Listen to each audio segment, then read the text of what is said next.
Assalamualaikum warahmatullahi wabarakatuh. Selamat bertemu kembali di channel saya. Nah, semoga untuk teman-teman semua tuh kabarnya baik-baik saja. Nah, teman-teman, saya akan membahas tentang asuransi dan cicilan kendaraan. Tentunya banyak teman-teman semua ataupun sahabat-sahabat semua yang saat ini proses mencicil motor ataupun keluarganya ada yang mencicil cicilan motor ataupun mobil. Nah, saat ini kita akan membahas tentang asuransinya.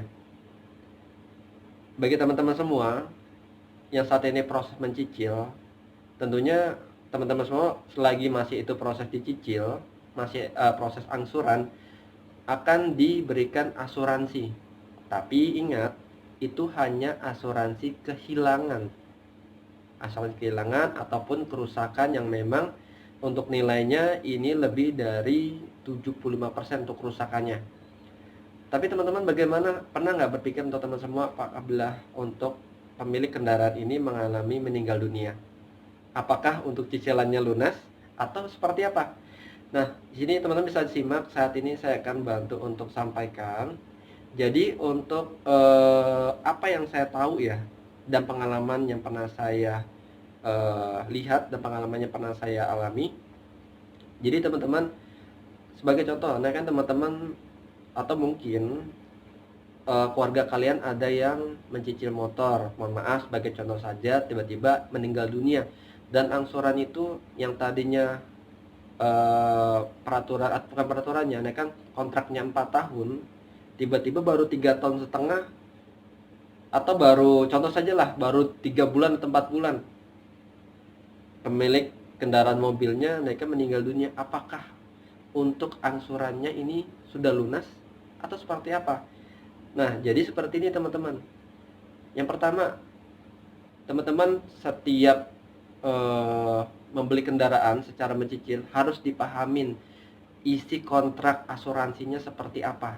Tapi biasanya yang saya tahu ya, untuk asuransi cicilan kendaraan mobil atau motor, kalau pemiliknya meninggal dunia, bukan secara otomatis cicilannya dianggap lunas, tidak teman-teman.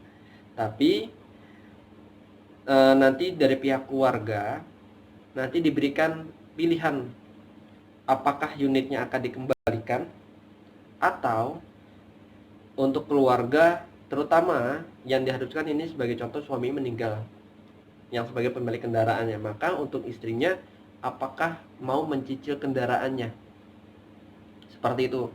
Jadi dikasih dua pilihan, bukan diberikan secara otomatis cicilannya lunas dan teman-teman semua mobilnya atau motornya bisa dipergunakan atau sudah terhitung lunas. Tidak teman-teman.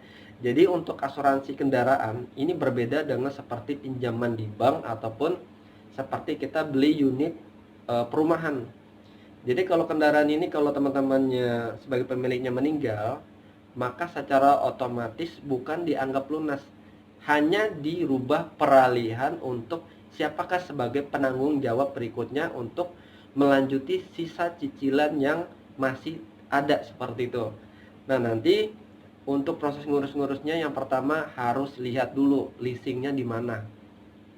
Karena setiap pembelian secara kredit, maka itu penanggung jawabnya bukan dari pihak dealer lagi, tapi dari pihak si leasing. Contoh motor, andaikan motornya motor Honda, tapi leasingnya leasing Adira, maka yang harus teman-teman hubungi adalah pihak si Adira. Bisa telepon customer service-nya, bisa cek untuk nomor angsurannya, nanti dicek apakah tinggal sisa berapa. Nah, baru nanti memberikan laporan. Laporan ini teman-teman juga bukan semata-mata laporan tinggal peran, tidak. Jadi teman-teman juga harus membuatkan surat kematian untuk si pemilik kendaraannya.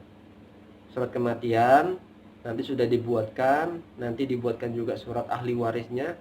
Nah, baru dibikinkan siapa penanggung jawab berikutnya. Dan harus juga sebagai syaratnya, sebagai syarat finansialnya, contoh kan berapa penghasilannya, seperti itu. Tapi memang biasanya kalau memang ada ya pihak keluarga meninggal, maka diserahkan kepada siapapun keluarganya yang mau meneruskan. Yang penting dibayar, seperti itu biasanya ya, yang penting dibayar. Jadi status pekerjaan itu masih nggak terlalu dipentingin, yang penting menyanggupi dibayar dan tidak ada tunggakan atau tidak nunggak seperti itu teman-teman. Nanti baru dari pihak leasing dirubah penanggung jawabnya agar apa? Agar nanti sewaktu-waktu mau kendaraan ini sudah lunas, teman-teman bisa mengambil dengan menggunakan KTP sendiri.